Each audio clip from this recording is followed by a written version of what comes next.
Hi guys, I'm Sachinta and welcome to Simply Economics. Our lesson for today is economic systems. Now, before we learn what an economic system is, let's have a look at what basic economic problems are, what to produce and in which quantity, how to produce, and whom to produce.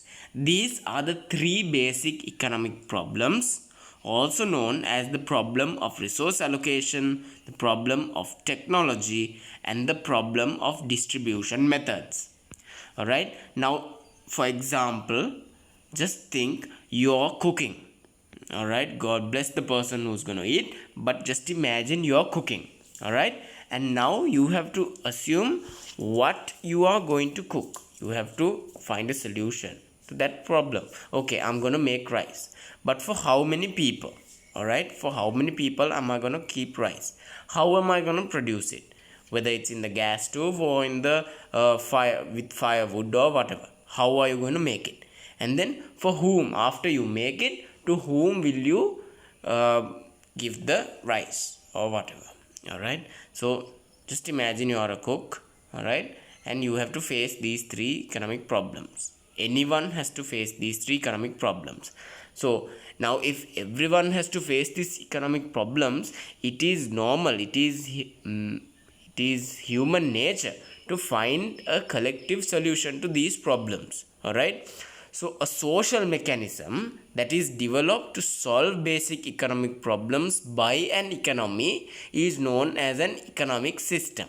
So that means a certain economy comes up with a system saying now they will be working together, this entire economy. All right, so they come up with a system to find solutions to these basic economic problems. So actually their function is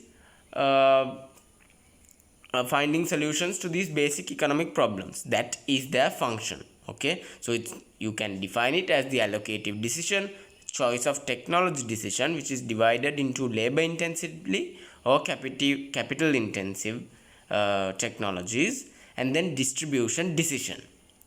Now remember, when we started with introduction to economics, we classified economics as macroeconomics and microeconomics. Now we are going to learn how to classify economic systems. All right, so first of all, based on the mechanism of coordinating decisions, that is how they decide on providing solutions to the economic problems. Okay, depending on how they make these decisions, we can classify economic systems as market, command, and mixed economies, or based on the nature of resource ownership, who owns the resources in that economy. Based on that, we have capitalist and socialist economic systems. And then the nature of planning, okay, how they plan, either it's a central planning system or an indicative planning system. The fourth point, the nature of providing incentives. They can provide incentives in moral ways or in coercive ways. All right, coercive means something like a command. And then the level of economic freedom, all right, for the people in that economy, and the ideologies those economic systems are built upon. All right, so based on these, economic systems differ. So let's start with the oldest guy, all right, the traditional economic system. Now these are economies in which economic problems are solved through traditions and customs. Okay, so these are simple self-sufficient economic systems with common property rights, jobs passed down traditions, and most of the time led by a leader or a committee appointed by the village or tribe. All right, so these are very simple economic systems, not bad systems.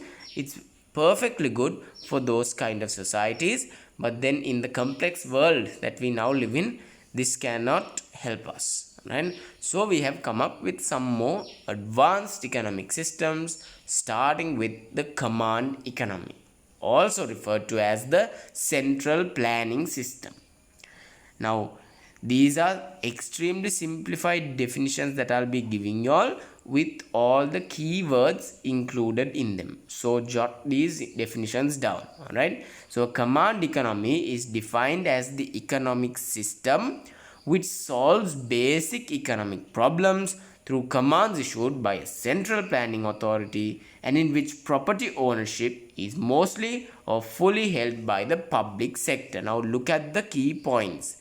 Alright, solves basic economic problems through commands, okay, issued by a central planning authority, and property ownership is by the public sector. Now let's go to the classification. See, the mechanism of coordinating decisions was command. The nature of resource ownership is public sector owns more. The nature of planning is central, and then nature of providing incentives is coercive. It's a command. All right, so then obviously we understand that the level of economic freedom would be less. So take a good look at this. Right now, it's important when we study economics to know about the current, apart from the theory, to know about the current situation of the world as well.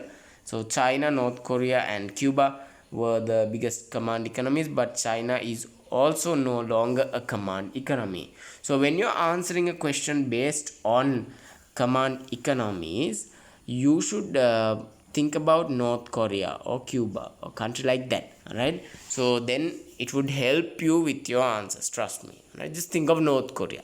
Now let's check the features. There's public property ownership. That means the government owns the properties or the enterprises. And then there's less or no competition. If there are no private enterprises, there's no one to compete against the government enterprises. Alright, so there's no competition. And then there's no consumer choice. If it is just, alright, just think it's noodles. Alright, so if it's just Maggi, alright, and Maggi is produced by the government, so there's no kothumi or whatever, so you have no choice. When you go to the supermarket, if you want noodles, you just buy Maggi. Alright, that's it. And then there's more public enterprises. As I told, it's mostly public sector. And then there's higher government intervention. Obviously, I told you, think about North Korea. That guy asks you to get his haircut, you get his haircut. Alright. And then the incentives are based on social welfare. That's what they say. Alright. That is, the central planning authority, they make decisions and provide incentives in order for the good of the majority. Alright. Which in command economies is the poor, basically, to be honest. And then decisions are made by a central planning mechanism. Now, the most important thing, now these are A-level questions. Most of the time this won't come as a single question. It will ask how does the method in which the command economy provides solutions to basic economic problems differ from how the market economy answers these questions. Alright, so in order to answer a question like that, we need to understand separately how these economies face these problems. So the first problem of what to produce and the quantity, now the answer is based on national policies again, right? To maximize social welfare.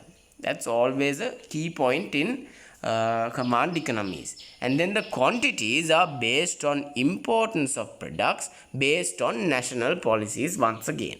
And then how to produce, the technology selected based on national capacity and national requirements, not based on individual needs or profit.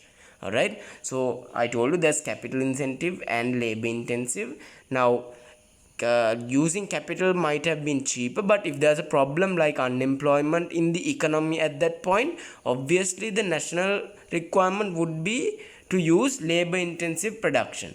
Alright, so something like that. And then whom to produce. Alright, now in a command economy, there's relatively equal income distribution due to wage and price controls. Now wage controls is almost they make sure that there are no very rich people or very low people. Right, they try to make sure that happens.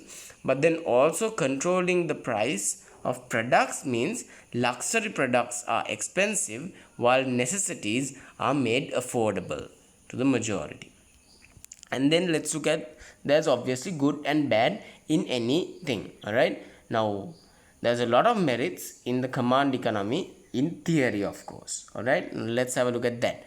The provision of public and merit goods. Now I'll explain to you all what public and merit goods are later, but then Sounds good, no? Something is provided free of charge. Then there's low inequality of income. I explained to you about that. Externalities are considered. We'll be learning about externalities as well, but then these are considered by the government, so that part is also covered. No demerits of excessive competition. Right now, there I told you, when there's competition, sometimes people tend to do, these enterprises, private enterprises tend to do things which are not really good to the society. Right, so those demerits are excluded. Then the best interest of society is matched. Why? Because the national policy is based on the society needs of the society. And then the economic activities are planned with a long term vision. Right, these everything happens according to a plan, unlike in free market economies where everything would happen based on individual plans. Here everything is collectively planned, but there are demerits as well. There are shortages and wastages due to poor reaction to the markets. Now just think, for example, all the food that we need, if it is provided through our parliament, all right, just imagine if we wanted rice this year, we'll get it in like 10 years. All right, why? Because there's inefficiencies due to bureaucracy. All right, one guy will say, okay, let's give them 10 kilos, another guy tells 8 kilos, and then problems, no, nothing new. Anyway, there's that. And then entrepreneurs are demotivated due to lack of private property ownership. Obviously, if you don't gain any profits, if you can't gain any profits from an individual business, no one would think of innovative methods to develop their businesses, because you don't own it, so why bother? All right.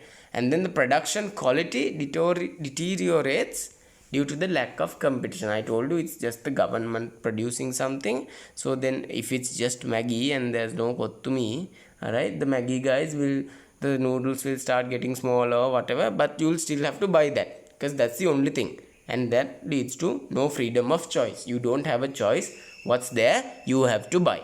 All right, so pretty sad. Anyway, now that we understood the features, the important features and the key points in the command economy, as well as the broader picture of what an economic system is and how it is classified, I want you to remember the orders. All right, that is, now take a screenshot or whatever of the key features of the command economy, because in our next video when we discuss about the market economy, you will understand that the way I have presented this, you can use it for many questions. Just remember it for that. So basically the key features here would be the opposite. In the market economy, it would be the opposite of these features. All right, so I mean, two birds from one stone basically, if you remember these orders and jot down your points. So keep that in mind, and see you in our next video as we discuss about the market economy. All right, which has a lot of concepts in it. That's why I've put it to a separate video, and learn about some more new emerging economic systems. All right, see you all in our next video.